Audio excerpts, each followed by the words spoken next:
Bismillahirrahmanirrahim. Assalamualaikum warahmatullahi wabarakatuh. Alhamdulillahi rabbil alamin, alladzi arsala rasulahu bil huda wa dinil haqq liyudhhirahu ala dini kullihi wa kafa billahi shahida. Nashhadu an la ilaha illallah wahdahu la syarikalah wa nashhadu anna Muhammadan abduhu wa rasuluh alladzi la nabiyya wa la rasula ba'dah.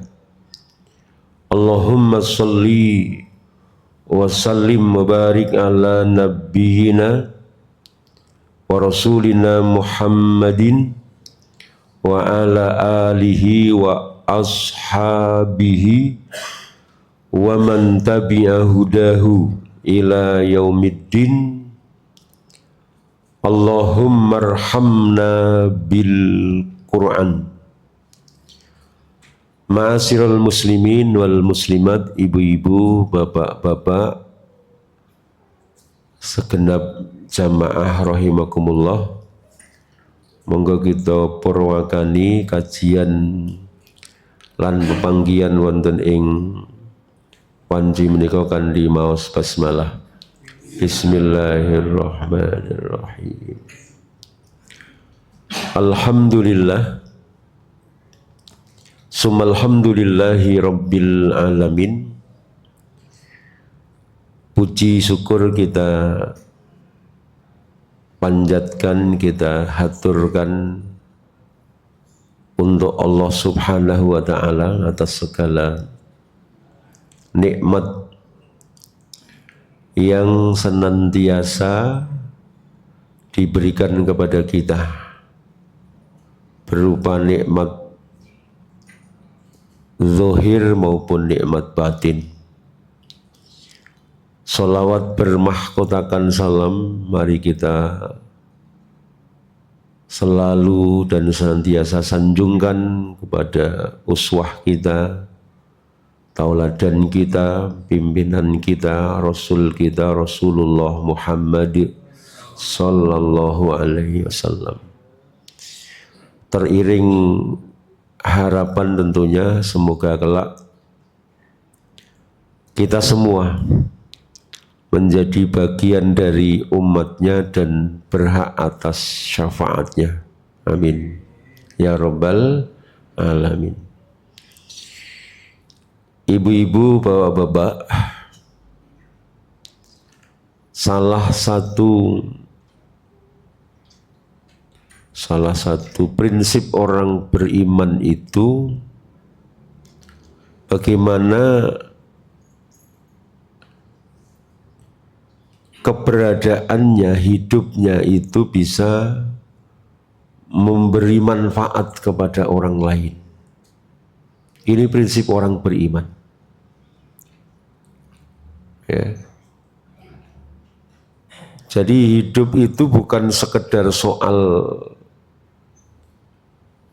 kita punya apa, kita menduduki jabatan sestrategis apa, kita punya ilmu seberapa tinggi, atau kita punya berbagai prestis duniawi yang lain. Tapi hidup itu adalah soal dedikasi.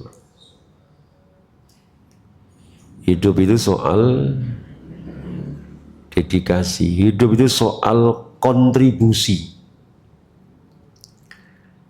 Hidup itu soal sumbangsih kita. Artinya orang beriman itu adalah orang yang tadi prinsipnya adalah nafi'un li ghairihi. Bagaimana eksistensi dirinya itu memberikan manfaat kepada kehidupan, kepada orang lain. Bila prinsip ini dimiliki oleh setiap orang beriman, ini akan menjadikan hidup ini benar-benar lebih bermakna. Orang beriman ketika dia memiliki atau mempunyai jabatan, bukan sekedar bangga dengan jabatannya, bahkan dia tidak bangga. Orang beriman itu ketika diberikan amanah yang namanya jabatan itu, dia akan beristighfar kepada Allah. Ya. Tapi bagaimana jabatan yang dimilikinya itu bisa membawa manfaat, maslahat untuk orang lain. Bagaimana jabatan yang Allah anugerahkan kepada dirinya itu bisa dia dedikasikan untuk kemaslahatan, bisa dikontribusikan untuk kemaslahatan, kebaikan, bisa dia sumbangsihkan untuk kebaikan dan kemaslahatan umat dan seterusnya. Itu bila orang beriman itu memiliki prinsip nafi'un li ghairihi, memberikan manfaat kepada orang lain. Karena bukan soal jabatannya apa, Pak. Jabatan itu tidak akan memberikan arti apapun bagi diri seseorang ketika jabatannya tidak bisa membawa diri dan orang yang berada di bawah kekuasaannya itu menjadi semakin baik.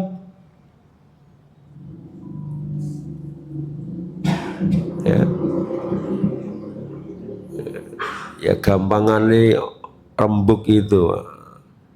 Nek dadi presiden ki ra iso mlebu swarga, aja dadi presiden. Iya. Kalau jadi presiden tidak bisa membawa rakyatnya, masyarakatnya mlebu swarga, aja jadi presiden. Itu mestinya prinsip orang beriman seperti itu. Maka ketika dia menjadi seorang pemimpin, presiden, yang ia pikirkan itu adalah bagaimana rakyat yang saya pimpin, masyarakat yang saya pimpin, itu semua mau, berkenan, bersedia saya ajak masuk surga.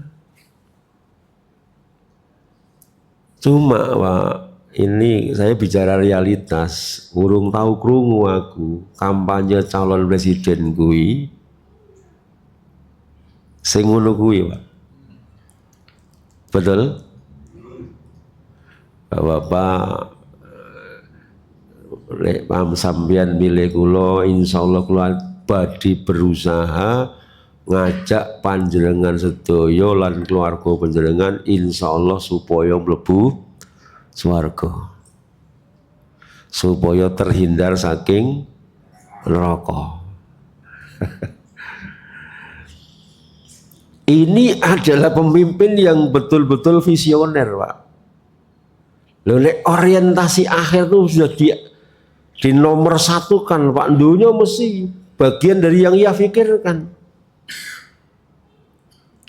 Wong perkara sing abot, perkara sing luweh penting, sing luweh gedhe wae difikirke, apa meneh mung perkara sing cilik. Mesti luwih gampang anggone mikir ya.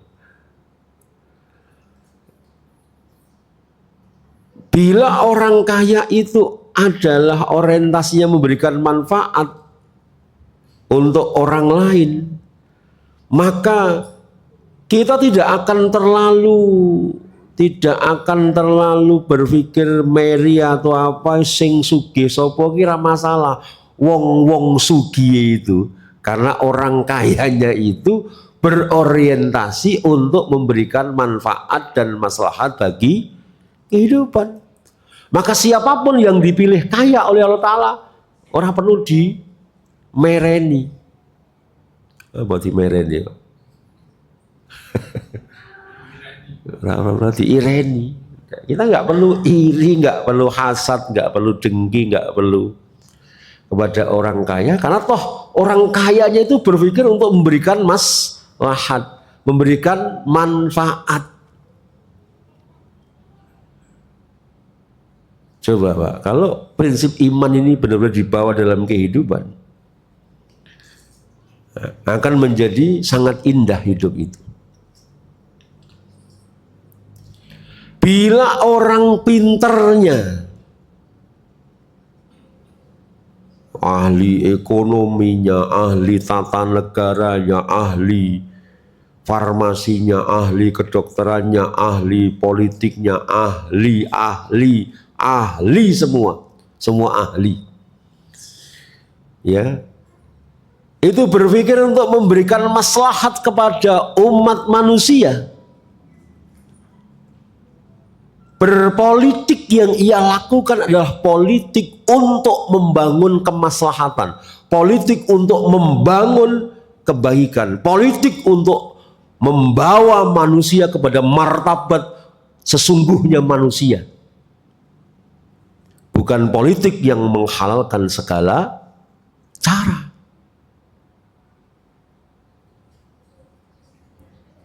Coba Pak, ini serius kita sampaikan, ya. Bila ahli ekonominya adalah ekonom yang berorientasi bagaimana masyarakat itu sejahtera, golek pangan gampang, golek gawean gampang, ya. Coba ahli ekonomnya itu berpikir, berorientasi, berdedikasi untuk membangun kesejahteraan umat, ya.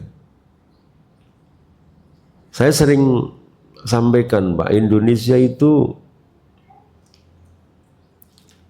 sejak dulu kala, kata lagu apa, Indonesia sejak dulu kala, ya. Kenapa Pak? Karena Indonesia itu yang dulu kita kenal dengan nama Nusantara.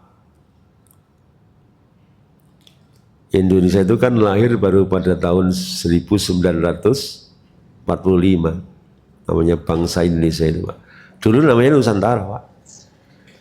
Dan kerajaan-kerajaan Nusantara itu sempat menguasai Vietnam, Kamboja, ya, Laos. Itu dulu pernah menjadi wilayah kekuasaan kerajaan-kerajaan Nusantara.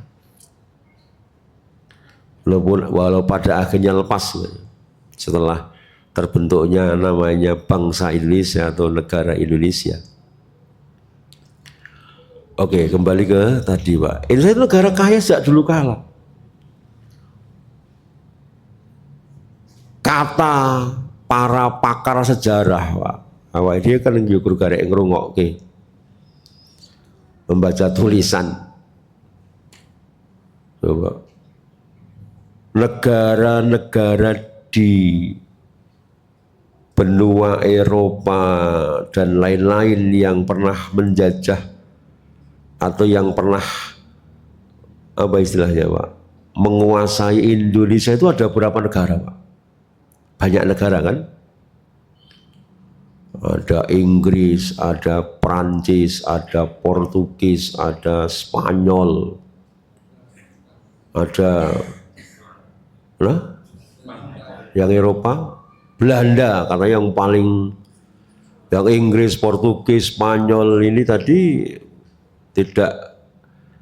datanya tidak lama. Yang paling lama konon adalah negara yang namanya Belanda, Pak. Dan dampak dari Belanda menjajah Indonesia itu banyak orang-orang Jawa yang dibawa ke negara, dibuang ke namanya Suriname. Suriname itu adalah negara di mana nenek moyangnya itu orang Indonesia, Pak. Jadi kalau penyian ke sana itu tidak perlu modal bahasa Inggris, yang penting iso Jawa ngoko. Nek Jawa halus kromo ya sana tidak mudeng, Pak. Iso Jawa ngoko yang Suriname cek lagu, Pak. Suriname. Itu karena penjajahan Belanda yang sampai 350 tahun, Pak. Umur perang berapa generasi? Berapa generasi, Pak? Ya. Lama banget kan? Terus kekayaan negara ini yang diambil oleh Belanda itu sepiro akeh, Pak, 350 tahun.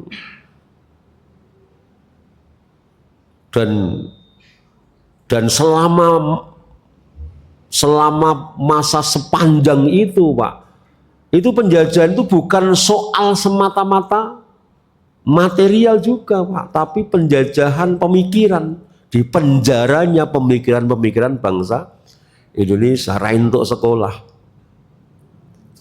Ya, kalau yang sepuh-sepuh mungkin masih mengalami dulu itu sekolah ini anak bekel apa siapa, Pak? Raisa sekolah, Pak. Ya, kalau generasi saya sudah mulai sekolah, anak kecil sudah, walaupun juga belum seperti sekarang. Bismillah.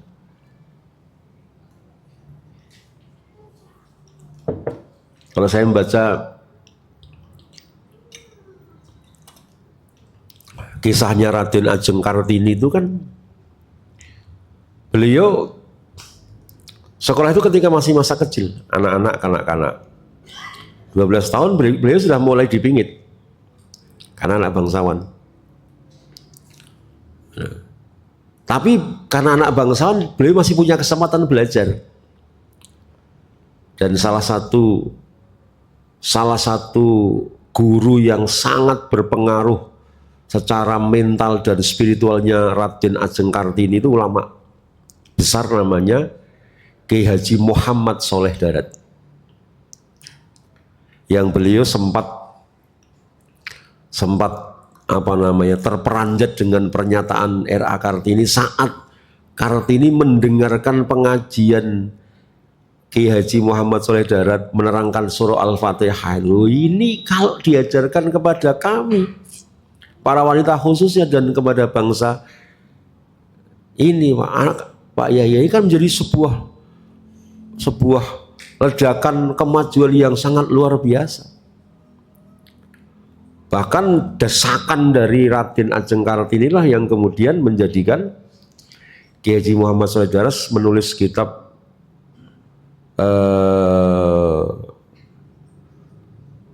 tafsir atau terjemah, karena Belanda, pemerintah Hindia Belanda itu melarang, ya, melarang menerjemahkan Al-Quran dalam bahasa Indonesia atau bahasa Jawa. Makanya dirumuskanlah terjemahan itu. Konon itu sempat merumuskannya di Mekah loh, Pak. Kiai Madura yang Bangkalan itu siapa yang? Ya, jadi ada 3 kiai, 1 Kiai Muhammad Soleh Darat, 2 kiai atau Syekh Imam Nawawi Al-Bantani yang menjadi imam di Al-Haramain, kemudian Kiai Bisri Bangkalan. Itulah yang merumuskan huruf pegon. Jadi bahasa Jawa ditulis dengan huruf Arab. Oke, saya ingin cerita sedikit tadi kaitannya dengan itu, nanti kalau kan panjang. Saya kembali ke alur hadis yang ingin saya sampaikan itu khairun nas anfa'uhum linnas. Jadi Indonesia itu negara yang luar biasa ya, Pak. Dijajah Belanda dan sebagainya, kekayaannya luar biasa. Cuma yang jadi masalah, ya, yang jadi masalah, warisan penjajah itu hingga hari ini, baik itu perilaku, pemikiran, budaya dan sebagainya itu masih sisa-sisa itu masih ada, Pak. Ya, maka Soekarno itu pernah berpesan, kalau mengalahkan penjajah kulit putih itu gampang. Yang sulit adalah mengalahkan penjajah dari kulit kita sendiri, Pak. Yang paling angel ini ngadepi londo ireng. Itu sudah sejak zaman Pak Karno sudah diingatkan. Gitu loh, Pak. Nah, kembali ke tadi, Pak, ya. Jadi orang beriman itu ketika dia punya jabatan, ketika dia punya harta, ketika dia punya ilmu, dan ketika dia punya apapun, itu didedikasikan, ya, dikontribusikan, didharma baktikan, disumbangsihkan untuk kemaslahatan, akan menjadi luar biasa kehidupan ini, Pak. Tetapi ketika tidak, Pak, mentalnya mental penjajah,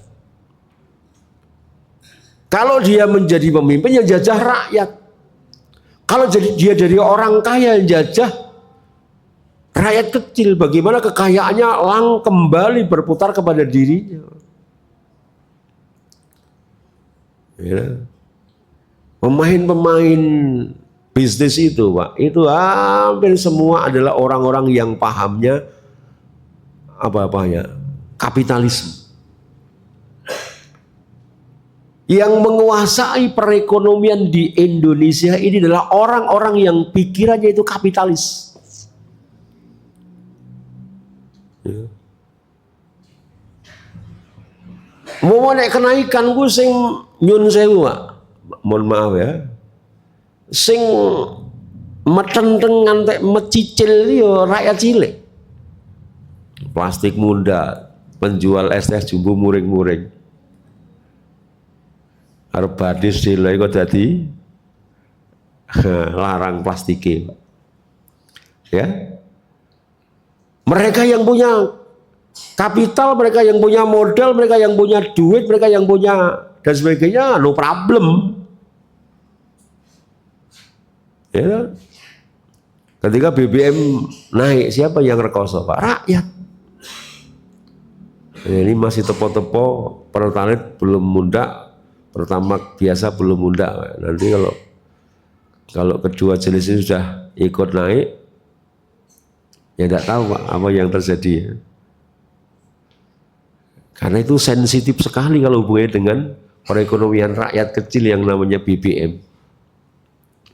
Siapa yang bermain, siapa yang seperti itu, Pak? Terlepas dari ada sengketa Selat Hormuz antara Amerika dengan Iran dan Amerika Israel dengan Iran dan sebagainya, ini ya kita tidak tahulah. Tapi kan Indonesia ini negara yang punya sumber daya alam di mana minyak bumi di Indonesia ini besar. Cuma konon minyak mentahnya itu harus dibawa ke Singapura. Setelah diolah atau diapakan di Singapura, dimereki apa oleh Singapura, balik ke Indonesia, jadi ini larang. Kok iso loh, Pak? Saya ratakan jujur aja, Pak. Saya tidak punya ilmu untuk komentar masalah ini. Neng mosok profesor doktor insinyur bla bla bla bla di Indonesia tidak mampu mengolah minyak mentah untuk menjadi bahan bakar yang dipakai oleh masyarakat. Saya tidak tahu itu, Pak. Wallahu a'lam bishawab, ya. Nah, Bapak-bapak dan jamaah sekalian, yang saya sampaikan tadi sebenarnya adalah intisari dari pernyataan Rasulullah tentang khairun nas anfa'uhum linnas. Sebaik-baik manusia itu adalah mereka yang paling banyak memberikan manfaat kepada orang lain. Itu mari kita mulai dari diri kita, Pak. Prinsip keimanan ini kita mulai, kita bangun dari diri kita masing-masing. Mari kita jadikan ini sebagai prinsip pribadi kita, bahkan visi pribadi kita, misi pribadi kita. Apa? Kita hidup bagaimana bagaimana kita hidup di tengah masyarakat Indonesia ini bisa memberikan manfaat, bisa memberikan maslahat, bukan sekedar ingin mendapat manfaat. Gitu.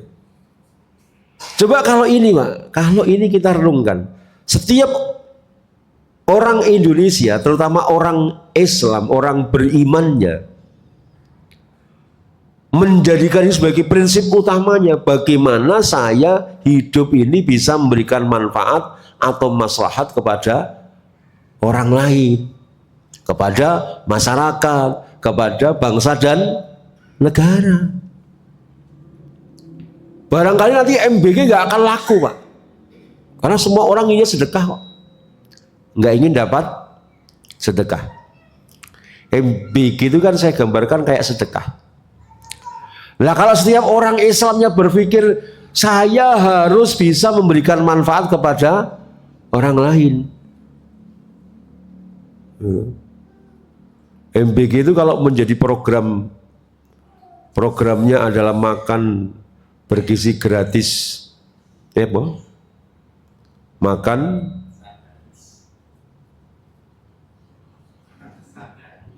besar gratis, Pak. Oh gitu, ya. Itu kalau itu menjadi pikiran masyarakat, satu orang satu porsi kuat kok. Kalau setiap orang berpikir itu, negara tidak usah mikirkan seperti itu. Negara itu mikirkan bagaimana menciptakan lapangan kerja, bagaimana orang masyarakat bisa mencari pekerjaan, bisa dan mengeksplor potensinya. Jangan mikir menyediakan makannya, Pak. Ya. Tapi ya saya tidak akan komentar jauh. Saya hanya ingin katakan bahwa kalau orang Islamnya itu berpikir memberi manfaat, Pak, dia tidak akan terpengaruh adanya program MBG karena dia inginnya memberi manfaat. Terus aku tak melu ngei satu nasi bungkus. Gitu kan? Jadi khairun nas anfa'uhum linnas. Orang beribadah pun, Pak, mestinya itu bagaimana bukan hanya berdampak kepada dirinya. Orang beriman ibadahnya itu harus berikan kemaslahatan bagi orang lain. Maka sholatnya mencegah dirinya untuk terlibat perbuatan fahsya dan mungkar. Tidak. Artinya apa? Sholatnya juga berdampak sosial. Di mana setiap orang sholat, maka dia terkendali perilakunya, perbuatannya, karena dia tidak terjebak, terlibat perbuatan fahsya dan mungkar. Bila dia beribadah itu juga berorientasi memberikan manfaat sosial luar biasa. Sholatnya berdampak sosial yang sangat dahsyat. Apa? Kekejian, kemungkaran di tengah masyarakat menjadi kecil. Ya. Ini nanti kita berada di bulan ini, bulan Dzulqa'dah, bulan haram yang pertama Dzulqa'dah. Besok kita akan berada di bulan haram yang kedua namanya Dzulhijjah. Berikutnya bulan haram yang ketiga Muharram. Oke, di bulan Dzulhijjah saya perlu sampaikan, Pak, Ya. Kaum muslimin berkorban di negeri kita ini sudah sangat luar biasa. Di satu sisi, di satu daerah. Terutama di tempat-tempat penjaringan ini, korban itu sudah, ya trennya itu positif. Setiap tahun ada peningkatan. Dari sisi kuantitas, jumlah pengkorban itu setiap tahun, walau suasana ekonomi lesu dan sebagainya itu, kalau dihitung secara totalitas keseluruhan itu ada peningkatan, Pak. Ya mungkin ada beberapa tempat yang mengalami penurunan, Pak, ya. Tapi secara umum kalau kita lihat rasionya itu meningkat. Orang yang berkorban semakin banyak. Cuma itu masih didominasi oleh daerah-daerah seperti daerah penjaringan ini, Pak. Daerah, sebut saja daerah perkotaan. Ya. Ada pun daerah pedesaan, pedalaman, pelosok, dan sebagainya, itu masih sangat minim. Karena apa? Ya di tempat-tempat itu juga minimnya itu bukan hanya minim ekonomi, Pak. Mohon maaf istilah saya, di tempat daerah pelosok itu ya miskin ekonomi, miskin materi, tapi juga mereka miskin ilmu. Ya ada yang kaya, Pak, ada, tapi miskin ilmu. Artinya pengetahuan dan pemahaman tentang berkorban seperti apa itu tidak sebagaimana penjenengan. Ya. Mereka masih sangat minim, apalagi minim ilmu dan minim harta ini ada pada diri mereka. Bagaimana mereka mau korban? Ya. Maka yang pernah saya ceritakan, Pak, mudah-mudahan ini menjadi motivasi kita untuk kemudian berkorban itu juga memberikan dampak sosial, bermanfaat bukan hanya dalam dimensi yang sempit, tapi bagaimana korban itu bisa memberikan manfaat dalam dimensi yang lebih luas, terkait dengan dakwah kita, terkait dengan macam-macam, Pak. Karena kemarin saya walaupun baru lewat WA, Pak, saya sudah mulai mendata.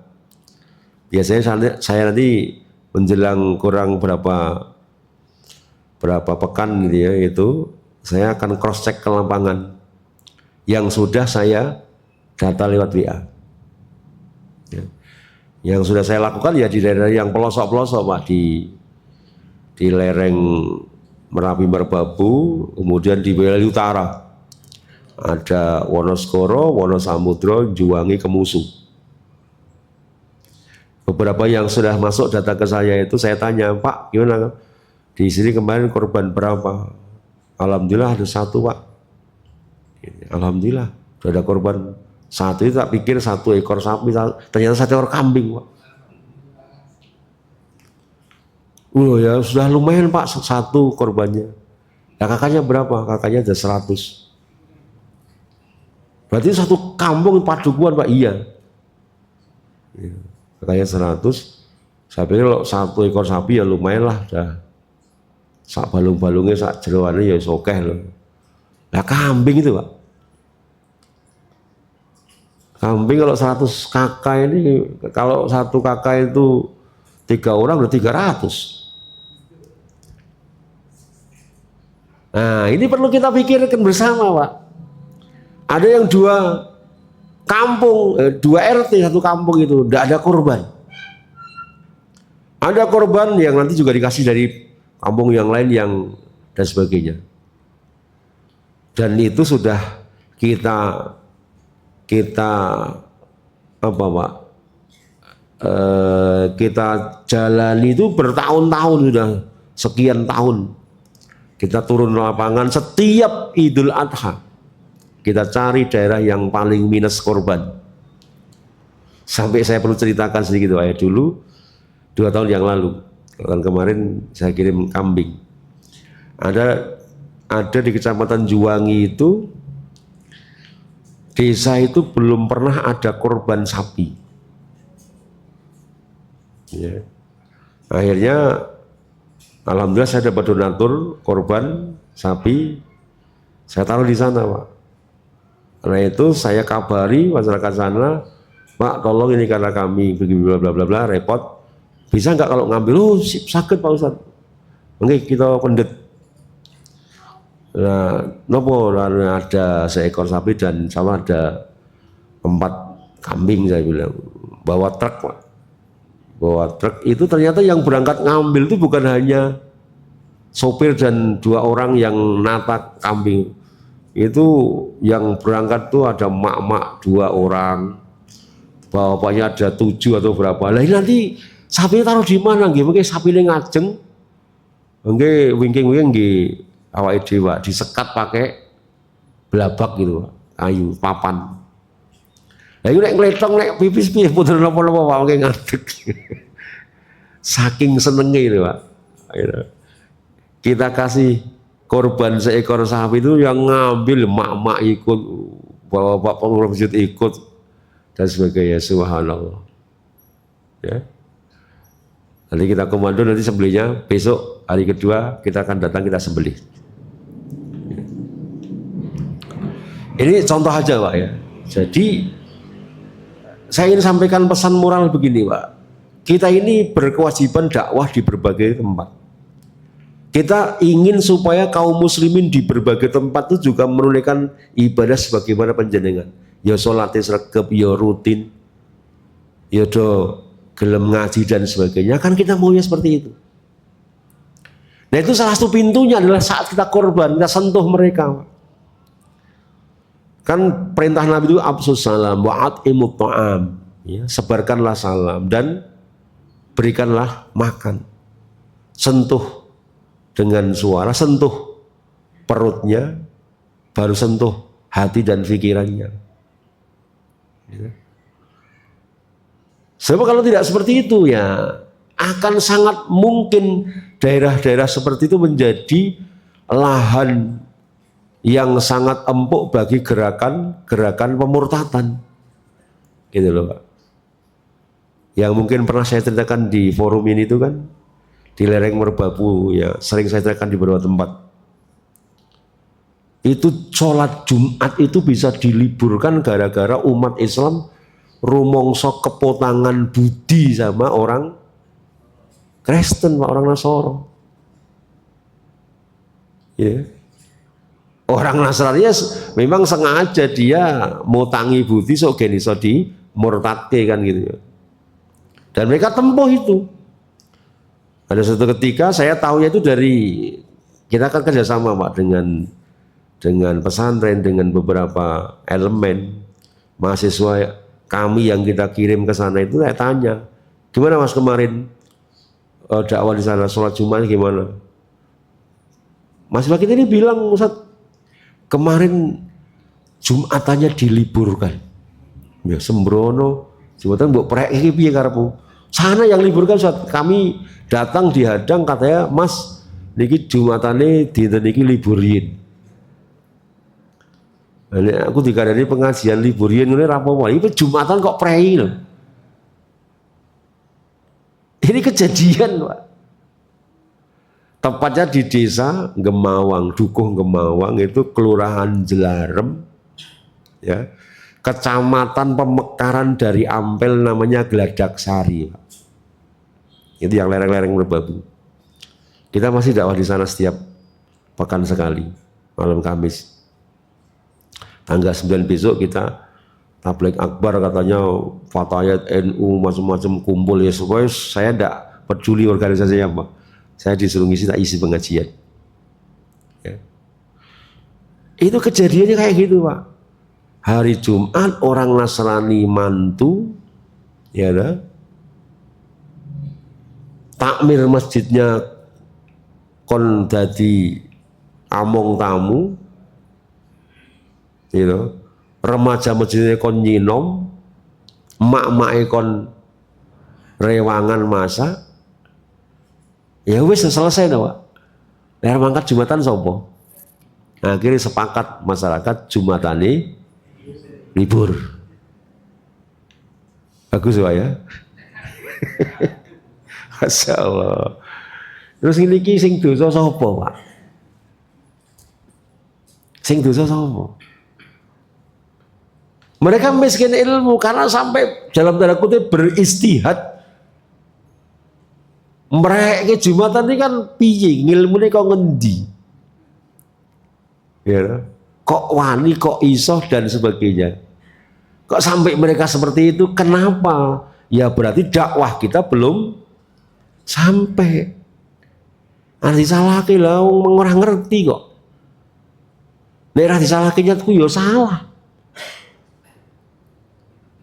Tapi apakah cukup kita hujat, cukup kita cela, cukup kita cemooh, kita maki dan sebagainya? Enggak akan menyelesaikan masalah. Bisa jadi malah murtad. Dan itu ada kejadian Pak juga di sana. Ya, di dukuh di bawahnya lagi itu ada sekelompok masyarakat pekerja berat Ramadan itu. Kebetulan ada, mohon maaf, teman dari komunitas lain yang agak tas itu loh dakwah. Itu ditanya, Pak Ustadz, kami pekerja berat, boleh enggak kalau kami tidak puasa? Tapi nanti malam kita tetap tarawih. Ya, kan mesti harus dilihat berbagai aspeknya, Pak. Ya Ustadz ini terlalu semangat, ya wong Islam ini Ramadan itu ya poso, wong Islam kok ora poso. Jogolek penak itu, padahal dia sudah bilang kami ini pekerja berat, nek nyambut nek poso ora kuat. Itu perlu ditanyakan kepada para ulama fikih, gitu loh. Nah dengan ada fatwa enggak boleh kudu poso, akhirnya wes tadi Islam ya rekoso nek ini, wes akhirnya seluruh warga di kampung itu kecuali tinggal 4 orang Pak yang bertahan. Itu mereka mintakan, "Saya Pak Ustadz, kami tak pindah agama lah. Sing penting kan mlebu swarga." Berarti wong Islam rekoso poso-poso kok nyambut gawe rekoso poso-poso kon poso ngeleh ora iso, ora kuat. Wis pindah agama wis sing ora sah nganggo poso. Itu sak kampung murtad, Pak. Walau pada akhirnya kita datang, kita bujuk-bujuk lagi, kita beri pengertian dengan juga tetap disentuh dengan bantuan dan sebagainya. Akhirnya pelan-pelan mereka bisa kita kembalikan. Satu persatu bisa balik lagi ke Islam. Ini kan problem sosial, Pak. Maka ketika korban penjenengan itu lebih tepat sasaran. Gini Pak, saya ingin tanya.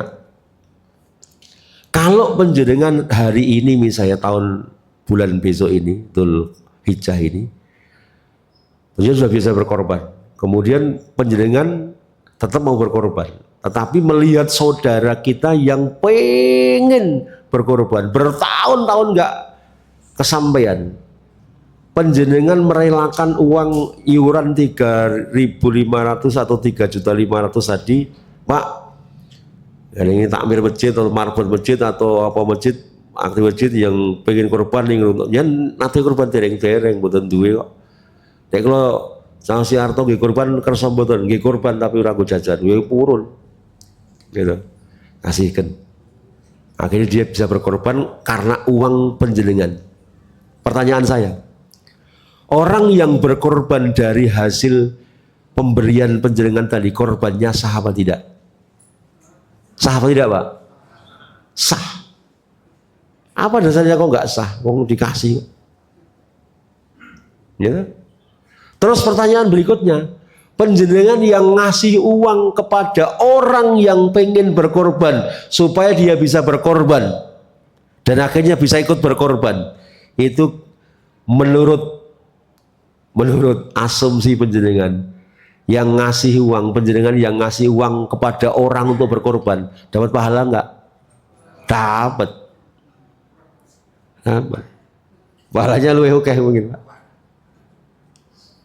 Artinya korbannya uang yang dikorban cuma 3.500.000. Pahalanya bisa melimpah kepada sekian orang. Yang penjenengan kasih tadi itu korbannya ditaruh di tempat yang tidak ada korban. Rasa syukur mereka, rasa senangnya mereka, bahagianya mereka kira-kira dibandingkan dengan lingkungan RT jenengan, bahagia mereka lo bahagia di sini. bahagia di sana, Pak. Bahagia di sana. Padahal amal yang paling dicintai oleh Allah itu adalah sururun yudhilu ala muslim. Amal yang paling dicintai Allah itu adalah amal yang bisa menghadirkan kebahagiaan dalam relung hati seorang muslim. Mohon maaf, Pak. Sudah habis waktunya. Saya tambah dikit. Di Gagak Sifat ini, ya, rata-rata masjid-masjidnya korbannya banyak. Saya tahu. Ya. Kemudian warga mendapat bagian sekian kilo daging sapi, plus jeruan macam-macam, jeruan, balungan dan sebagainya banyak. Ya, nah? Diantar, biasanya diantar ke rumah ya oleh panitia, Pak, ya, diantar. Itu, Pak, warga kita di sekitar kita ini dikasih uang, dikasih daging korban itu ya diterima. Tapi ekspresi wajah itu biasa, landai, datar. Pak, ini kan tenan ya, gak perlu. Biasa. Tidak ada wajah berbunga, berbinar, berseri-seri. Enggak ada. Kenapa? Karena biasa mendapat bagian korban banyak. Betul enggak, Pak? Alah wong nek do ngaku lho. Iki sasi Dzulqa'dah sesuk sesasi kasih arep korban. Iki nggon freezere sampeyan iki jere daging tahun wingi kok. Bukan pakai arep ngakoni. Oh, alhamdulillah kalau udah habis, Pak. Masalahnya masih ada yang kemarin di beberapa tempat saya cek itu. Saya kagungan daging korban yang tesih. Saya semua di korban itu. Iman-iman gitu, Masya Allah. Tapi kan ya karena iman karena ada yang lain loh, Pak. Gitu. Coba kalau di daerah yang saya sebut tadi itu, Pak, di Wonosawu, Wonoskoro, Juwangi, yang pelosok-pelosok. Ya cukup ngantek tekan wulan Dzulqa'dah meneh. Gitu. Esok didumke bengin selesai kok. Dieksekusi ya, Pak. Besok karek tilase kok. Kalau di tempat jenengan ya paling ndaknya sampai berapa minggu, berapa bulan. Saya yakin itu. Ora semata-mata perkara di man tok ning mergo ya nek liyane. Daran liyane, lawuh liyane ada, Pak. Betul? Nah, untuk itu, Pak, sebagai closing-nya nggih. Saya berharap nanti sudah ada kemarin dari jamaah sini, jamaah kajian malam Rabu ini yang nitip korban seekor sapi ke pelosok Belali. Ya. Seekor sapi sudah ditransfer duitnya, sudah saya terima. Ya. Ada info lagi katanya yang mau dia ikut iuran monggo, ya. Yang nanti saatnya ada masjid-masjid di tempat-tempat lain ya daripada di Murapate anu di saya antar ke sana, Pak. Nanti syukur bagi jamaah sini ada yang berkenan, saya derek ke sana di hari kedua dan ketiga. Ya, kita ikut melihat, mengamati, merasakan betapa mereka dalam kondisi kesulitan dan sebagainya, Pak, pelosok-pelosok, dan betapa bahagianya mereka saat kita kirim hewan dan atau daging korban ke mereka. Sangat berterima kasih, sangat bahagia, Pak. Gitu ya. Oke, saya tunggu kabar baiknya dari para jamaah nanti lewat masjid-masjid. Ya bisa menghubungi Mas Aris atau di sini atau langsung ke nomor saya juga apa. Nanti kita jemput korban penjenengan, kita salurkan ke sana bareng-bareng. Panjenengan tidak perlu khawatir nanti dijual ustadz gitu. Ora nek arep korupsi ora kongkon korban lah itu. Kongkon MPG wae. Enggak insyaallah ya, kita korupsi, Pak. Itu Bapak-bapak dan saudara sekalian, semoga sedikit yang saya sampaikan tadi bisa menginspirasi dan motivasi kita bahwa orang beriman itu adalah orang yang selalu berorientasi untuk memberikan manfaat dan maslahat bagi kehidupan, bagi keluarganya pasti, lingkungan masyarakatnya oke, bahkan untuk bangsa dan negaranya. Orang beriman itu harus menjadi garda terdepan dalam membangun kemaslahatan umat. Aku qouli hadza fastaghfirullah li wa lakum. Yang saya sampaikan ada kurang lebihnya mohon maaf. Kita pungkasi subhanakallahumma wa bihamdika nasyhadu alla ilaha illa anta astaghfiruka wa atubu ilaik. Walhamdulillahirabbil alamin. Assalamualaikum warahmatullahi wabarakatuh.